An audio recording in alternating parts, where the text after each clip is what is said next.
Apakah itu Mahkamah Rayuan? Mahkamah Rayuan adalah mahkamah rayuan sistem kehakiman di Malaysia.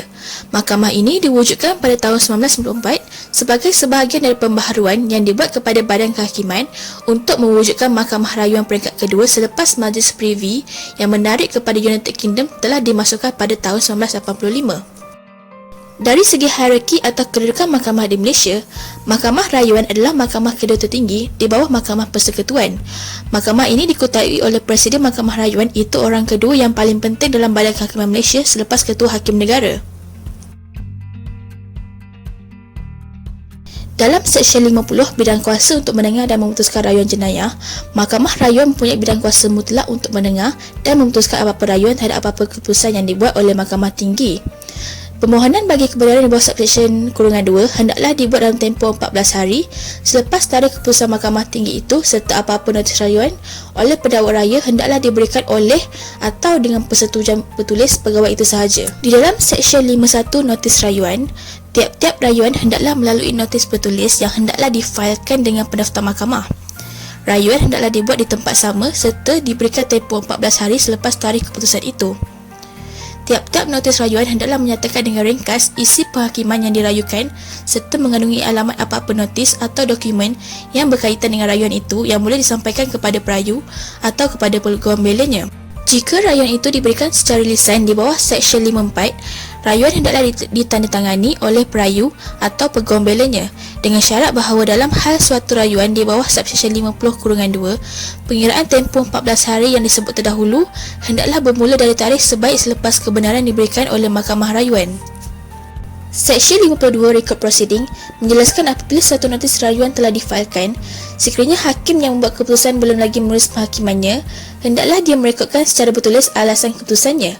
Penghakiman bertulis atau alasan keputusan itu hendaklah menjadi sebahagian daripada record proceeding itu. Selepas notis rayuan telah difailkan, pendaftar hendaklah menyatakan alasannya supaya disampaikan kepada perayu atau peguam belanya. Seksyen 53 Petisyen Rayuan menjelaskan bahawa tiap-tiap petisyen rayuan hendaklah ditandatangani oleh perayu atau peguam belanya dan hendaklah mengandungi butiran mengenai perkara undang-undang atau fakta yang tentangnya Mahkamah Tinggi dikatakan telah silap. Kecuali dengan kebenaran Mahkamah Rayuan, perayu tidak dibenarkan untuk bergantung pada apa-apa alasan rayuan selain yang telah dinyatakan dalam petisyen itu semasa pendengaran rayuan itu. Sekiranya suatu petisyen tidak difailkan dalam masa yang ditetapkan, maka rayuan itu adalah bersifat ditarik balik. Dalam Seksyen 54, ia menjelaskan bahawa jika perayu berada di dalam penjara, dia hendaklah disifatkan telah mematuhi kehendak Seksyen 51 dan 53 jika dia memberikan pegawai penjaga penjara itu sama ada secara lisan atau bertulis notis rayuan dan butiran yang dikehendaki dimasukkan dalam petisyen rayuan itu dalam masa yang ditetapkan oleh seksyen itu. Di dalam Seksyen 55 telah menyatakan tentang proses pemindahan kertas ke Mahkamah Rayuan. Pemindahan kertas tersebut akan diteruskan setelah perayu mengikut Seksyen 51 dan Seksyen 53. Rayuan tersebut akan dihantar kepada Mahkamah Rayuan dengan disertakan 4 salinan rekod proceeding kes dan 4 salinan notis rayuan dan petisyen rayuan.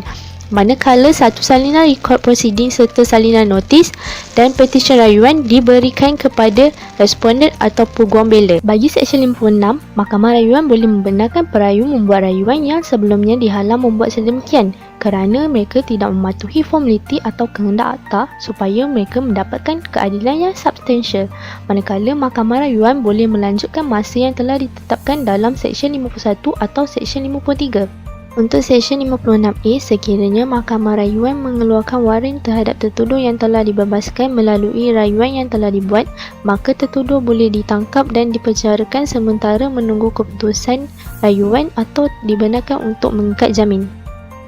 Seksyen 57/1 menyatakan tiada rayuan berkuasa sebagai pergantungan pelaksanaan kecuali dalam hal yang disebut dalam Subseksyen Kurungan 3 dan 56A. Dalam Seksyen 57/2 menyatakan jika keputusan akhir perayu dikenakan hukuman penjara, maka pergantungan pelaksanaan hukumannya tidak dikira dalam tempoh hukuman, kecuali mendapat arahan Mahkamah Rayuan yang sebaliknya. Di dalam Seksyen 58 menyatakan Alasan rayuan yang tidak berkait soal undang-undang dan pada pendapat Presiden serta dua orang hakim lain, keterangan yang diterima mencukupi untuk meneruskan sabitan terhadap tertuduh, maka rayuan yang dibuat boleh ditolak tanpa ditetapkan untuk pendengaran. Perkara 59 iaitu notis dan masa pendengaran. Berkenaan tentang hal ini adalah Mahkamah Rayuan tidak menolak terus sesuatu rayuan di bawah Seksyen 58 atau jika pendakwa raya ialah perayu, Mahkamah Rayuan hendaklah dikatakan untuk menyebabkan notis mengenai masa dan tempat bagi pendengaran rayuan itu diberikan kepada pihak kepada rayuan itu. 60 iaitu kuasa Mahkamah Rayuan adalah menyatakan poin-poinnya mendengar perayu bersama peguam belanya jika hadir membuat jawapan, dan setelah itu Mahkamah Rayuan boleh mengesahkan atau mengubah keputusan Mahkamah Tinggi dan memerintahkan pembicaraan semula dan perintah lain yang kelihatan adil iaitu keterangan tambahan. Apakah keterangan tambahan yang dikatakan? Iaitu adalah Mahkamah Rayuan berhak untuk menentukan sama ada keterangan tambahan perlu diambil ataupun tidak. Ini diambil secara sendiri atau diambil semasa pembicaraan. Memperakui keterangan itu dan tamatkan keterangan tersebut. Pihak rayuan hendaklah hadir apabila keterangan tambahan diambil, meminta dan menerima laporan berkenaan dalam perbicaraan itu. Poin 2 iaitu penghakiman menyatakan bahawa setelah tamat pendengaran sesuatu rayuan, maka tarikh dan masa perlu ditentukan pada waktu itu juga, dan Mahkamah Rayuan memberikan satu penghakiman yang diumumkan oleh Presiden dan juga penghakiman mana-mana anggota Mahkamah Rayuan yang tidak hadir bolehlah dibaca oleh mana-mana hakim. Perkara 6.3 iaitu penghakiman hendaklah diperakukan, menyatakan bahawa keputusan rayuan yang dibuat Mahkamah Rayuan perlulah diperakukan atau memperakukan penghakimannya dan perintahnya kepada mahkamah berkenaan, dan seterusnya adalah mahkamah berkenaan mematuhi perintah penghakiman dan juga Mahkamah Rayuan dari rekod itu hendaklah dipinda mengikut penghakiman atau perintah itu. Rayuan yang dibuat Mahkamah Rayuan perlu memperakukan penghakimannya dan perintahnya kepada mahkamah berkenaan, dan mahkamah berkenaan perlu mematuhi perintah penghakiman Mahkamah Rayuan dan rekod itu hendaklah dipinda mengikut penghakiman atau perintah itu. Apabila rayuan ditarik atau diberhentikan, pendaftar Mahkamah Rayuan hendaklah memberitahu mahkamah yang berkenaan jika ada pergantungan pelaksanaan dan diberikan hukuman. Bidang kuasa rayuan-rayuan sivil. Yang pertama, bidang kuasa untuk mendengar dan memutuskan rayuan sivil. Mahkamah Rayuan perlu mempunyai bidang kuasa untuk mendengar dan memutuskan rayuan terhadap apa-apa perkara penghakiman atau perintah di mana-mana mahkamah tinggi dalam perkara sivil. Tetapi ia juga tertakluk kepada undang-undang bertulis dan mengawal selia terma-terma dan syarat-syarat yang berasaskan rayuan yang dibawa.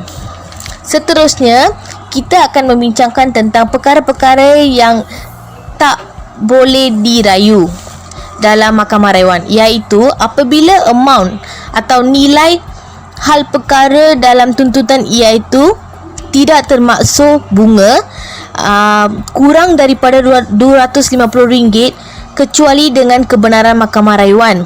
Selain itu, jika melalui mana-mana undang-undang bertulis yang sedang berkuat kuasa penghakiman atau perintah Mahkamah Tinggi itu diisytiharkan dengan nyata sebagai muktamad.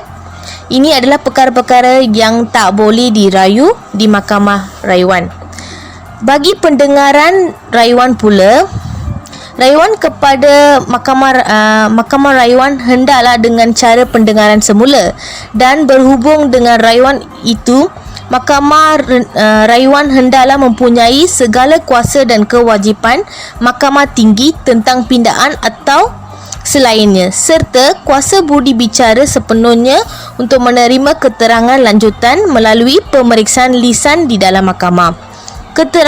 Keterangan lanjutan itu juga boleh diberikan tanpa kebenaran atas permohonan interlokutori. Seterusnya, kos rayuan.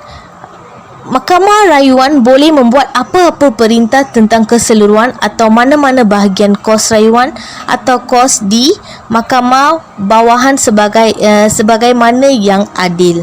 Itu sahaja daripada saya. Terima kasih. Dalam perbicaraan baru, terdapat beberapa perkara yang penting untuk disebutkan. Yang pertama, kecuali sebagaimana yang diperuntukkan kemudian daripada mahkamah rayuan, hendaklah mempunyai kuasa untuk mengarahkan supaya perbicaraan baru diadakan atas dasar kes itu atau perkara yang dituturkan oleh Mahkamah Tinggi dalam menjalankan bidang kuasa rayuan. Yang kedua, perbicaraan baru tidak boleh dibenarkan atas alasan penerimaan atau penolakan bukti yang tidak betul, melainkan pada pendapat Mahkamah Rayuan kesalahan besar atau keguguran keadilan telah disebabkan olehnya, dan jika nampaknya Mahkamah Rayuan bahawa kesalahan atau salah laku tersebut hanya menyentuh sebahagian dari perkara kontroversial atau salah satu pihak.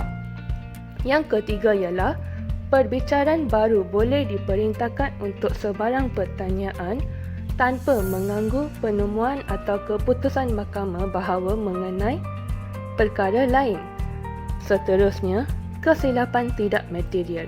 Yang ini diterangkan tidak ada penghakiman atau perintah Mahkamah Tinggi atau mana-mana hakim boleh diganti atau diganti secara substansial atau rayuan, dan juga tidak ada perbicaraan baru yang boleh diperintahkan oleh Mahkamah Rayuan untuk sebarang kesalahan, kecacatan dan pemalsuan sama ada dalam keputusan atau sebaliknya yang tidak melibatkan kelebihan atau bidang kuasa mahkamah. Rayuan tidak boleh berkuat kuasa sebagai pengantungan pelaksanaan. Perkara ini mengatakan sesuatu rayuan tidak boleh berkuat kuasa sebagai pengantuan pelaksanaan atau prosiding di bawah keputusan yang dirayukan, melainkan jika keputusan bahawan atau mahkamah rayuan memerintahkan keputusan dan tindakan atau prosiding perantaran boleh menjadi tidak sah isi yang diarahkan oleh mahkamah rayuan. Assalamualaikum, nama saya Nur Aisyah binti Khairul Nizam. Apa yang saya dapat pada refleksi kerja kami iaitu mahkamah rayuan ialah saya dapat mengetahui tentang bagaimana cara prosedur untuk perayu untuk menyatakan rayuannya serta apa yang perlu dilakukan oleh perayu untuk mengemukakan rayuannya kepada pihak yang berkuasa. Seterusnya, saya juga dapat mengetahui tentang fungsi-fungsi mahkamah rayuan kerana ia tidak hanya terbagi pada satu tetapi dua, iaitu mahkamah rayuan untuk kes jenayah serta mahkamah rayuan untuk kes sivil. Ini adalah satu pengetahuan yang baru untuk saya dan saya dapat menambah ilmu pengetahuan saya untuk saya gunakan pada masa akan datang. Assalamualaikum dan salam sejahtera. Nama saya Nur Hikmah Zatul. Apa yang saya peroleh daripada mahkamah rayuan adalah setiap tertuduh berhak membuat rayuan terhadap kes mereka untuk dibicarakan semula. Kerana tidak semua tertuduh yang dijatuhkan hukuman adalah pesalah. Kadang-kadang mereka hanya menjadi bangsa di atas perbuatan orang lain. Jadi mereka berhak untuk membuat rayuan untuk dibicarakan semula kes mereka supaya mereka dapat menuntut pembelaan terhadap diri sendiri. Tetapi alasan yang diberikan semasa proses rayuan hendaklah berkait dengan undang-undang. Itu sahaja daripada saya. Sekian, terima kasih. Jadi apa yang saya dapat perolehi melalui tugasan pada kali ini adalah mahkamah rayuan ia adalah institusi perundangan yang penting di Malaysia semestinya lah. Dan mahkamah rayuan ini kenapa yang penting kerana dapat melicinkan proses penyelesaian sesebuah kes yang berlaku, dan mahkamah rayuan semestinya mahkamah dia akan lebih detail kepada kes yang dirayukan, dan satu keputusan ataupun yang telah diambil itu adalah mengikut yang sewajarnya yang ditetapkan oleh mahkamah rayuan. Mahkamah rayuan boleh membuat apa-apa perintah tentang keseluruhan atau mana-mana bahagian kos rayuan atau kos di mahkamah bawahan sebagaimana yang adil.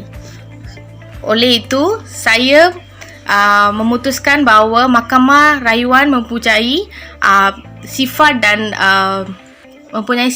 dan nilainya sendiri untuk mendapatkan mana-mana keadilan. Pendapat saya tentang bidang kuasa rayuan-rayuan sivil adalah perbicaraan baru tidak boleh dibenarkan atas alasan penerimaan atau penolakan bukti yang tidak betul, melainkan pada pendapat Mahkamah Rayuan. Dengan itu, perbicaraan baru boleh diperintahkan untuk sebarang pertanyaan tanpa mengganggu keputusan mahkamah mengenai perkara lain. Seterusnya, tidak ada penghakiman atau mana-mana hakim boleh diganti dan juga tidak ada perbicaraan baru yang boleh diperintahkan oleh Mahkamah Rayuan untuk sebarang kesalahan yang tidak melibatkan kelebihan atau bidang kuasa mahkamah. Akhirnya, pada pendapat saya tentang perkara ini adalah sesuatu rayuan tidak boleh berkuat kuasa sebagai pengantungan pelaksanaan atau prosiding di bawah keputusan yang dirayukan, melainkan jika keputusan bawahan atau menjadi tidak sah yang diarahkan oleh Mahkamah Rayuan. Terima kasih.